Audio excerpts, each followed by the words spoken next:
I was already in the ballroom before she noticed me. Chandeliers throwing gold across the marble, champagne flutes catching light like glass weapons. She stood on stage, draped in silver silk, the crowd feeding off her every word. Then she saw me. Her voice faltered, just for a heartbeat. I smiled. It was enough. There was a time I would have died for her. We were inseparable growing up, sisters by blood, partners by choice. I gave her the keys to my company when I left to have my son. I trusted her to protect it the way I would. But trust is a currency, and she spent every coin. The first crack came quiet. A client called me instead of her. They mentioned changes in leadership. The second crack hit harder. An email, forwarded to me by mistake, where she signed my name to a contract I'd never approved. Then came the shatter. A message on my husband's phone. Her perfume on his shirt. 2 betrayals in one breath. I could have confronted them, screamed, burned it all down in the heat of that moment. But rage burns fast. Revenge, real revenge, requires patience. So I vanished. To them, it looked like I broke. I let the divorce roll through quietly. I let her take the company without a fight. I even let her petition for custody of my son. I let her believe she'd won. In the silence, I rebuilt. I learned every weakness in her business, every investor she lied to, every bribe she paid to bury the lawsuits, every hotel she checked into with my ex. I wasn't collecting proof. I was building a weapon. And the gala tonight was the perfect stage. I arrived early, in black. I didn't approach her. I didn't speak to anyone.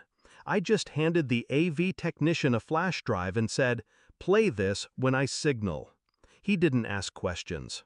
She started her speech, thanking investors, bragging about expansions, smiling that polished smile she'd practiced since we were girls in front of the bathroom mirror. When the applause swelled, I stepped forward. No rush, no hesitation. Our eyes locked. I raised my glass and tilted it just enough for the technician to see. The lights dimmed. The screen behind her flickered. 3 minutes. That's all it took to end her.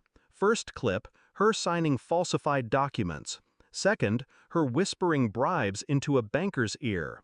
Third, hotel surveillance of her and my ex, dates overlapping with board meetings she claimed to attend. Gasps from the crowd. Chairs scraping. Investors muttering.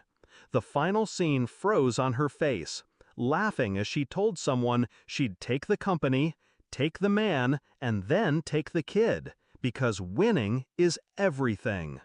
The room went dead silent. I didn't look at the screen. I looked at her. Her silver silk was wilting under sweat. Her lips trembled. Her eyes darted toward the exits, toward the people slipping away from her table. She knew it was over before the lights came back up. Security moved toward the stage, not for me, for her. 2 lawsuits were already filed and waiting to be served. 3 investors had been prepped to withdraw funding the second the video ended. And the custody petition? Dead. Her own words had seen to that. As they let her out, she turned, searching my face for something. Anger, gloating, regret. I gave her none. I didn't need to raise my voice or explain myself. Everything I wanted her to feel was already there, written across her collapsing world.